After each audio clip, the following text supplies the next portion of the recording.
ஆனா விஜய் அவங்க எப்ப வாய் திறந்தாருங்கன்னா அவரு படத்தில் நடிச்சுக்கிட்டே இருந்தார். அப்பவெல்லாம் கச்சத்தீவை பத்தி விஜய் பேசியிருக்காரு. இது எப்படியா இருக்குன்னா, இது வடிவேல் அவர் ஒரு படத்துல இருப்பார். காலையில பட்டையெல்லாம் போட்டுட்டு ஆட்டோவை ஸ்டார்ட் பண்ணி போவார். அது காலையங்கள வடிவேல் அப்பா அம்மா காலில் விழுந்து. சாயங்காலம் அதே வடிவேல் அவர் டாஸ்மார்க் வண்டி விடுறா அப்படிம்பார். அந்த மாதிரி தான் இருக்கு. அரசியல் கட்சிக்கு முன்பு நான் வேறு. ஆனா எல்லாமே நம்ம பட்டும் படாம பாசிசம் ஒரு டிக்கடிப்பா, மீனவர் ஒரு டிக்கடி, கச்சத்தீவு ஒரு டிக்கடின்னு எல்லாமே பேசிட்டு போனா மக்கள் எப்படி விஜய் அவர்களை மாற்றமாக பார்ப்பார்கள்? இதே விஜய் அவர்கள் பிரைவேட் ஜெட்ல போறாங்க, ஃபாரின் கண்ட்ரில போய் ஷூட்டிங் பண்றாரு. இப்ப விஜய் அவர்கள் தன்னை இந்தியன்னு சொன்னா 2014க்கு பிறகு விஜய் அவர்களுக்கு மரியாதை கூடியிருக்கா குறைந்திருக்கா?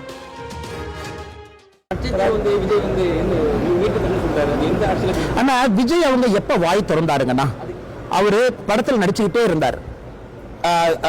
ஃபிஷர்மேனாக கூட நடிச்சிருக்காரு, மீனவ நண்பனாக கூட நடிச்சிருக்காரு. அப்பவெல்லாம் கச்சத்தீவை பத்தி விஜய் பேசியிருக்காரா? நான் தெளிவா சொல்றேங்கண்ணா, ஒரு டீட்டெயிலான சப்ஜெக்ட் இது. அப்ப கச்சத்தீவை பத்தி எதுவுமே பேசல.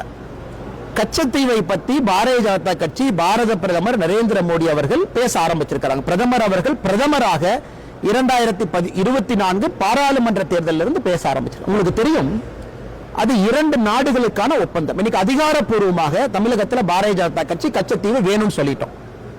இன்னைக்கு இலங்கை நம்முடைய அண்டை நாடாக, பக்கத்து நாடாக, நட்பு நாடா இருக்கு. பிரதமர் அவர்கள் இங்கதான், இந்த பகுதியில் பிரதமர் அவர்கள் இங்கே வரும்பொழுது தென் தமிழகத்தில் மேடையில் அவங்களும் சொன்னாங்க, இன்னைக்கு இவர்கள் பொறுத்து இருக்கணும். அதாவது இவங்க கொடுத்துட்டாங்க, 1972 கொடுத்துட்டாங்க, 50 வருஷம் யாருமே பேசல. இன்னைக்கு நாம பேச ஆரம்பிச்சிருக்கிறோம். நாங்கள் செய்வோம், எப்படி செய்வோம் என்பது எங்களுக்கு தெரியும். இன்னைக்கு இவங்களுக்கு பிரச்சனை இல்லை. தமிழ்நாட்டில் ஒரு இடத்துல கட்சி நடத்துறாங்க, தமிழ்நாட்டில் ஒரு இடத்துல ஆட்சி நடத்துறாங்க. பாரதிய ஜனதா கட்சியை பொறுத்தவரை இந்தியாவில் ஆட்சியில் இருக்கும், பல மாநிலங்கள் ஆட்சியில் இருக்கும். நட்பு நாடுகள்கிட்ட ஒரு மாதிரி பிஹேவ் பண்ணணும். ஒரு விஷயத்தை கேட்கும் பொழுது இன்னொரு விஷயத்தை நாம் கொடுக்க வேண்டி வரும். இதை எல்லாமே பார்த்து தான் ஒரு அரசு செயல்பட முடியும். எதையும் எடுத்தோம் கௌத்தம். ஆனா அதிகாரப்பூர்வமாக கச்சத்தீவு வேண்டும் என்பதில் பாரதிய ஜனதா கட்சி உறுதியா இருக்கு. ஏன் நம்முடைய வெளியுறவுத்துறை அமைச்சர் ஜெய்சங்கர் அவர்களை பார்த்து வெள்ளை பேப்பர்ல, கருப்பு வெள்ளையில எழுதி கொடுத்துட்டு வந்திருக்கோம், கச்சத்தீவை மீட்டு கொடுங்க. சோ எங்களுடைய அதிகாரத்தில் இது நடத்துவோம் என்கின்ற நம்பிக்கை இருக்கு. அதனால விஜய் அவர்கள் புரிந்து கொள்ள வேண்டும், ஒரு அரசியல் கட்சி ஆரம்பித்ததற்காக ஒரு மேடை இருக்கின்றது என்கின்ற ஒரே காரணத்திற்காக நான் கச்சத்தீவை பத்தி பேசுவேன்னா பேசிட்டு தவறு இல்லை, பேசுறது தவறு கிடையாது. ஆனா இத்தனை நாளா எங்க போனாருங்கன்னா, இது எப்படியா இருக்குன்னா, இது வடிவேல் அவர் ஒரு படத்துல இருப்பார். காலையில பட்டையெல்லாம் போட்டுட்டு ஆட்டோவை ஸ்டார்ட் பண்ணி போவார். அது காலையங்கள வடிவேல் அப்பா அம்மா காலில் விழுந்து.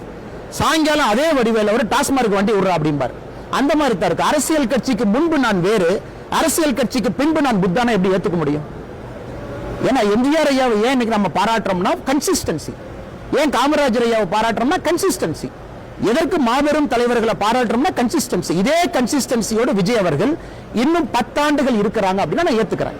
அவர் அரசியல் இன்னைக்கு வந்திருக்காங்க, இன்னைக்கு 2 மேடையில பேசியிருக்காங்க, இன்னைக்கு 1 வருஷமா கருத்து வைக்கிறாங்க. இதே 10 வருஷமா கருத்து வைக்கிட்டு அந்த கருத்துக்கு ஒரு வலிமை இருக்கும். கட்சி ஆரம்பித்ததற்காக, பேச வேண்டும் என்பதற்காக திரு விஜய் அவர்கள் இந்த கருத்தை வைப்பதாகத்தான் நாங்கள் பார்க்கின்றோம். ஆனா இலங்கை மீனவர்கள் எத்தனை பேருக்கு நம்ம மீட்டிருக்கோங்கிற புள்ளி விவரம் விஜய் அவர்களுக்கு தெரியுமா? ஆயிரக்கணக்கான மீனவர்களை மீட்டுக் கொண்டு வந்து கொண்டே இருக்கின்றோம்.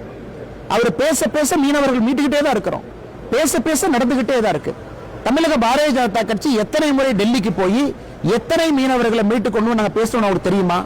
எத்தனை முறை திருவனந்தபுரம் ஏர்போர்ட்ல, சென்னை ஏர்போர்ட்ல, தூத்துக்குடி விமான நிலையத்துல நம்முடைய மீனவர்களை மீட்டுக் கொண்டு வரும்பொழுது பாரதிய ஜனதா கட்சியினுடைய தொண்டன் தலைவன் இங்கிருந்து மீனவர் ரிசீவ் பண்ணது அவருக்கு தெரியுமா?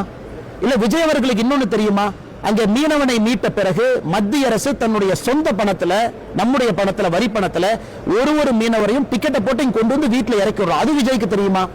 அல்லது விஜய் அவர்களுக்கு இன்னொன்னு தெரியுமா? 2014க்கு பிறகு ஆழ்கடல் துப்பாக்கி சூட்டுல இறந்த மீனவர்கள் எண்ணிக்கை எவ்வளவு குறைவுன்னு அவருக்கு தெரியுமா? இவ்வளவு சரித்திரம் இருக்கும் பொழுது, இதே காங்கிரஸ் ஆட்சியில 10 ஆண்டு காலம் யூபிஏ இருக்கும் பொழுது எத்தனை மீனவர்கள் இறந்தார்கள்? 300 நாள் 200 நாள் ஜெயிலில் இருந்தாங்க. 21 நாளைக்கு மேல யாருன்னா இருக்காங்க? ரிப்பீட் அஃபெண்டர்னா 3 மாசம். அதையும் நம்ம பேசி கொண்டு வர்றோம். 2018 இலங்கையில் ஒரு புதிய சட்டத்தை போட்டு ஒரு படகு மாட்டுச்சுன்னா அதை நாட்டுடனே ஆக்கிடுவோம் புதிய சட்டத்தை இலங்கையில கொண்டு வந்தாங்க. அது விஜய் அவர்களுக்கு தெரியுமா? விஜய் அவர்கள் இந்த மாதிரி பேசுறது எனக்கு ரொம்ப வருத்தம். அதாவது புதியவர்கள் வர்றாங்க, புதிய அரசியல் கொடுக்கறாங்கன்னா கொஞ்சம் அவர்கள் படிக்கணும், தெரிஞ்சுக்கணும், பத்திரிகை நண்பர்கள்ட்ட கேட்கணும், ஒரு சப்ஜெக்ட டீப்பா போகணும், அப்புறம் நம்ம மக்கள் மன்றத்தில் வைக்கணும். ஆனா எல்லாமே நம்ம பட்டும் படாம பாசிசம் ஒரு டிக்கடிப்பா, மீனவர் ஒரு டிக்கடி, கச்சத்தீவு ஒரு டிக்கெட்னு எல்லாமே பேசிட்டு போனா மக்கள் எப்படி விஜய் அவர்களை மாற்றமாக பார்ப்பார்கள்? அதே திமுக லாங்குவேஜ் அவர் பேசுறாரு, அதே இந்த லாங்குவேஜ் விஜய் பேசுறாங்க. அப்படி இருக்கும்போது எப்படி மாற்றமா? நான் மறுபடியும் சொல்றேங்கன்னா, அவர் அரசியல் வந்திருப்பதை நான் வரவேற்கின்றேன். ஆனா சப்ஜெக்டோட பேசணும். ஒரு மாநாட்டில் பேசுறாங்கன்னா சப்ஜெக்டோட ஆதாரப்பூர்வ அடிப்படையில். உலகத்துல இன்னைக்கு இந்தியா ஃபாஸ்டஸ்ட் growing எக்கானமி. ஒரு ஃபாஸ்டஸ்ட் அரசாக இருந்தால் இந்தியாவுடைய வளர்ச்சி இந்த மாதிரி இருக்குமாங்கன்னா, இன்னைக்கு உலக அளவுல இந்தியாவை பொறுத்தவரை மிகப்பெரிய மரியாதை. இதே விஜய் அவர்கள் பிரைவேட் ஜெட்ல போறாங்க, ஃபாரின் கண்ட்ரில போய் ஷூட்டிங் பண்றாரு. இப்ப விஜய் அவர்கள் தன்னை இந்தியன்னு சொன்னா 2014க்கு பிறகு விஜய் அவர்களுக்கு மரியாதை கூடியிருக்கா குறைந்திருக்கா? இதே விஜய் அவங்க துபாய் போனார்னா 2014க்கு முன்பு டபுள் பாடி சர்ச் இருக்கும். இன்னைக்கு சர்ச் இருக்கா விஜய் அவர்களுக்கு? ஏன்னா ஷூட்டிங் எத்தனை நாடு போறாரு, அந்த பெருமை எப்படி வந்துச்சு? இன்னைக்கு இந்தியன்னு சொன்னா மேலை நாடுகள் ஏன் தலை நிமிர்ந்து பார்க்கின்றார்கள்? மோடி என்கின்ற ஒற்றை மனிதன் இருக்கின்ற காரணத்திற்காக. அதனால விஜய் அவர்களோ இவங்க பிஜேபி வந்துட்டாங்க, இப்படி பண்ணிட்டாங்க, தமிழ்நாட்டுக்கு என்ன பண்ணாங்க? இன்னைக்கு விஜய் அவர்களே தமிழ்நாட்டில் இந்தியால நிம்மதியாக இருக்க முடியும் என்றால் அதற்கு பாரதிய ஜனதா கட்சியினுடைய ஆட்சி, மோடி அவர்கள் ஒரு சாட்சி.